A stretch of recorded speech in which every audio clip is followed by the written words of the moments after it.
Bienvenue à tous, ici Even of Sneakers, j'espère que vous allez bien. On se retrouve pour la première vidéo de l'année, sans compter la petite rediff de live que vous avez eue sur vos cadeaux de Noël. D'ailleurs, merci à tous ceux qui ont participé, ça fait vraiment plaisir, j'aime bien vous faire participer à des vidéos. Donc dites-moi si vous avez des idées pour des prochains projets, des prochaines vidéos, tout ça. Moi j'avais pensé à regarder vos outfits, à commenter, peut-être voir comment on peut améliorer ça, les noter, je sais pas. Qu'est-ce qu'on peut faire, mais un truc avec vos outfits, dites-moi si ça vous plairait. En tout cas, pour aujourd'hui, c'est une vidéo que j'avais beaucoup aimé faire l'année dernière. C'est un concept que j'aime beaucoup, parce qu'on aime trop et bien trop parler des meilleures paires de l'année, mais j'ai envie de parler des pires. Mais pas exactement, j'ai poussé le concept un peu plus loin. Bon, je dis ça comme si c'était le concept de l'année, alors j'ai fait le même l'année dernière. C'est juste qu'on va pousser le truc un peu plus loin en parlant des flops de l'année, des plus gros flops. Alors qu'est-ce que c'est un flop avant qu'on me tire dessus? Ça veut pas dire que la paire est moche. Au contraire, j'ai même des flops, j'en ai moi-même. C'est plutôt dans le sens, il y a une petite déception quelque part. Soit les attentes sont un peu en dessous, par exemple niveau cote, on s'attendait à un truc de fou, au final ça a un petit peu flop niveau cote, c'est under retail, tu vois, c'est incompréhensible le truc. Soit je sais pas, le mock-up était mieux, soit voilà. Il y a plein de possibilités, j'expliquerai tout quand on verra les paires de toute façon. Et justement, j'ai envie de commencer avec ça. Là, vous comprenez pas parce que je suis en une Jordan 3 à ma manière. J'ai dit que j'adorais tout ça. J'ai vraiment dit plein de bonnes choses sur cette collab.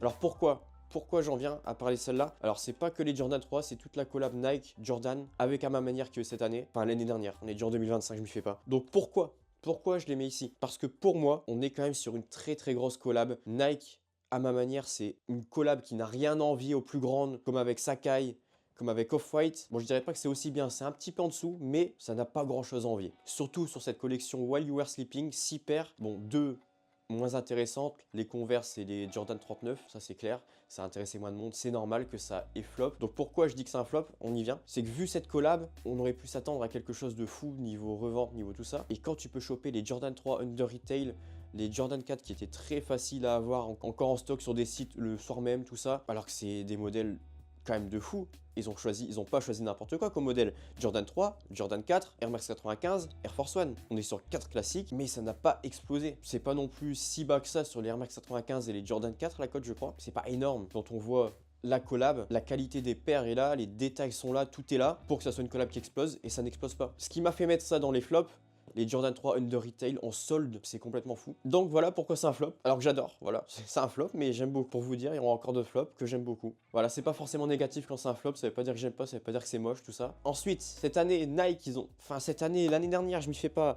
Ensuite, l'année dernière, Nike, ils ont décidé de toucher un modèle mythique, les Jordan 4, avec les RM et les Nets. Donc les RM, la version low, je dirais un peu que c'est l'alternative au campus chez Nike. C'est l'impression que ça me donne. Alors personnellement j'aime bien. Le monde n'est pas de cet avis. Donc pour ça que c'est un flop, voilà, ça n'a pas du tout plu. Enfin en tout cas j'en ai pas l'impression. Et les nets, là par contre les nets c'est beaucoup plus compliqué. Je sais pas ce qu'ils ont voulu faire avec le filet. C'est pas ignoble non plus. C'est pas ignoble. Je les ai vus en vrai, c'est pas ignoble. Maintenant bon, on est loin d'être sur un si gros banger que les Jordan 4. Voilà, c'est pas fameux. Ensuite je voulais parler de ça. Alors pourquoi j'en parle encore alors que je les ai? Elles sont à moi. C'est pas que j'aime pas. C'est que maintenant faut parler quand même de ça. C'est fou. Je ne comprends pas. Alors je vous les sors quand même. Air Force 3 en collab avec Nigo. Donc on a eu celle-là, on a eu 2 autres coloris pour l'instant, je crois, et je ne comprends pas. Enfin, c'est quand même une paire de fous. C'est une paire qu'on n'a pas vue depuis longtemps, un retour qui fait plaisir. Les Air Force 3, ça suit forcément les mythiques Air Force One qu'on voit partout, mais partout, avec une grosse collab avec Nigo. D'ailleurs, j'étais surpris de voir que pas grand monde connaisse. Nigo, qui c'est pour ceux qui connaissent pas? Tout simplement le créateur de la marque Babe. Mais j'ai envie de dire, ça se voit avec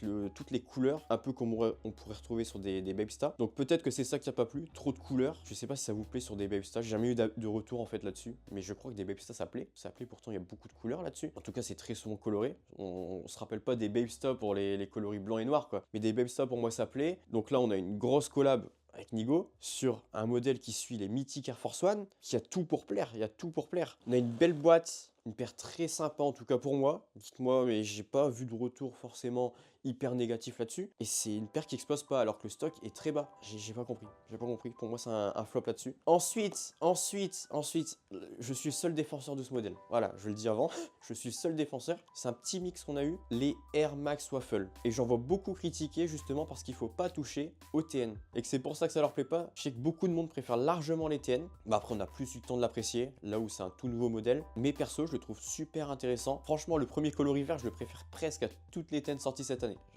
Même peut-être que je peux l'affirmer, je suis pas sûr, j'ai pas en tête toutes les TN sorties cette année, mais je trouve hyper intéressant le modèle et je pense qu'il faut le voir en vrai. Je pense que beaucoup de monde n'est pas convaincu parce qu'ils n'ont pas encore vu en vrai. Il y a vraiment un truc à faire avec ce modèle, il est super intéressant, c'est un super mix, mais c'est une super manière de reprendre la base des TN. Mais bon, après voilà, je peux pas faire apprécier le modèle, voilà, si vous aimez pas, vous aimez pas. Hein, mais... Et on va enchaîner sur des TN qui ont beaucoup beaucoup fait parler d'elle, parce que pour beaucoup, c'est la pire tête de l'année et de tous les temps. Vu des retours que j'ai eu, c'est vraiment ça. Et j'en ai eu des tas de retours parce que c'est une vidéo qui a pété justement. Ça a fait un petit peu de bruit de mon côté. Pas mal de monde qui ont vu la paire, qui ont pu donner un retour. Et c'était jamais positif. Les Air Max Plus Sandy Sunset. Donc on est sur une paire exclue Chine, Asie, je sais plus trop. En tout cas, c'est une paire super spéciale. Donc on a un très beau dégradé sur la paire avec un délire où c'est comme si tu avais marché dans le sable. C'est spécial, je l'entends. Je comprends que ça plaise pas. En vrai de vrai, je comprends que ça plaise pas. Le flop était inévitable. Mais c'est vrai, pour une exclu Chine, les prix à la revente sont hyper bas. C'est étonnant quand même, mine de rien, pour une paire qui a pas dû avoir énormément de stock, tout ça. C'est un peu comme les Long Tattoo Festival. J'ai jamais compris pourquoi ça coûte si peu cher. Bon, ça doit pas plaire ici. Pourtant, on en entend parler un minimum. Mais sachez que plus je les vois, plus elles me plaisent. J'avoue que maintenant, elles me tentent. Peut-être qu'un jour, on sera un opening. Elle coûte pas si cher, tout ça. On pourra se faire ça. Mais ça, c'est une paire qui a pas plu. Voilà, c'est les pires TN de l'année pour 99% des gens. Et pourtant, il y avait de l'idée. On peut pas lui enlever, il y avait de l'idée. Un flop qui reste en travers de la gorge. Parce qu'Halloween, c'est souvent attendu pour les sneakers. On a souvent des pépites. On a les Air Max 95, Freddy Krueger, les Dunk SB Night of Mischief, les momies, on a plein de trucs. Halloween, c'est attendu pour les sneakers. Voilà, on attend des pépites. Et cette année, c'est décevant. Entre eux, les meilleures paires, donc les Uvo Mero 5, il y a eu des Dunk Low aussi, où il y a une superbe boîte, tout ça, qui ne sont qu'en GS. Donc que jusqu'au 40, on n'est pas des nains non plus quoi. D'un moment on met plus que du 40. Les paires qu'on a en taille adulte, c'est des Dunk Low et des Air Force One avec un crâne à l'avant, on dirait du Philippe Plein. Voilà, je dirais pas mon avis sur Philippe Plein, mais vous avez compris que j'allais pas en dire du bien. Et la seule paire où il y a un minimum d'idées, qu'on a à notre taille, tout ça, c'est les Air Force One Jason Mask. Alors j'aime beaucoup l'idée qu'avec les trous à l'avant de la paire, ça fasse le masque de Jason de vendredi 13, voilà pour ceux qui n'ont pas la ref. C'est une super bref justement pour Halloween, là on est dans le thème, un léger détail mais ça fait tout. Par contre pourquoi faire ça sur une paire blanche? Tu laisses ce blanc justement juste à cet endroit de la paire. Après je sais pas, tu fais un truc noir, des espèces de taches rouges en mode tache de sang, je sais pas, il y a un truc à faire. Il y a de l'idée, mais au final, la réalisation est très décevante. Et c'est vraiment dommage parce qu'au final, on n'a rien eu d'intéressant pour Halloween. C'est quand même rare. Souvent, il y a au moins un beau petit truc. Là, vous savez, là, on va enchaîner sur un truc où j'aime bien tirer là-dessus. Les Jordan 1 Low avec Travis. Voilà, j'aime bien tirer là-dessus. Je peux pas dire que c'est un flop. Parce qu'avec moi qui aime pas. Entre les Canaries, les Velvet Brown, j'aime pas. Les Medium Olive, c'est un peu mieux. Mais c'est pas là où je veux en venir. Voilà, on va pas encore tirer dessus. On va pas faire un pressing constant. C'est tout, c'est mon avis. Voilà, je le garde pour moi. On va essayer d'être un minimum objectif. Le flop, c'est surtout les Black Olive qui sont annulés. Alors, pour moi, on était quand même sur le plus beau coloris de l'année. Je dirais même mieux que beaucoup de ces collabs. Vraiment, c'était super. Moi, je récope à 100% cette fois. Je les aurais gardées dans ma collection, voilà. Mais non, elles sont annulées. Voilà, les plus belles de l'année qui sont annulées. Comme pour 2025, les shaping, voilà, on n'en peut plus. On n'en peut plus. On n'en peut vraiment plus des annulations des plus belles paires. C'est insoutenable. Donc voilà pourquoi je les mets ici. Ensuite, on en vient sur l'exemple du mock-up qui est mieux que la paire finalement sortie. C'est les Dunk SB Cinema. On avait vu un mock-up qui avait fait beaucoup de bruit aussi. Parce qu'on dirait qu'il y a une tache. Voilà, je préfère pas dire de quoi, on s'est tous compris, tache dégueulasse sur la semelle. Alors personnellement ça me freinait un peu cette tache, mais il n'y a pas à dire, la paire sortie finalement est tellement plus fade que le mock-up. Alors je dis pas que j'aurais préféré avec la tache sur la semelle, il y aurait peut-être eu un autre truc à faire sur la semelle, modifier un peu ça, mais pas l'enlever complètement. Il n'y a pas que ça, même les couleurs sont plus fades, tout ça. Bref, grosse déception, elles avaient tellement de potentiel, mais on se retrouve avec une paire oubliable qui se retrouve même en solde, je crois, ou alors en tout cas under retail. Il y avait de l'idée encore une fois, c'est souvent ça, il y a de l'idée, ça va pas jusqu'au bout. Ensuite, le troisième coloris d'une grosse collab en 2020 je crois. On avait eu les Air Force One Peace Minus One, donc deux coloris qui ont explosé, littéralement au resell. Et donc là on a un nouveau coloris et ça flop.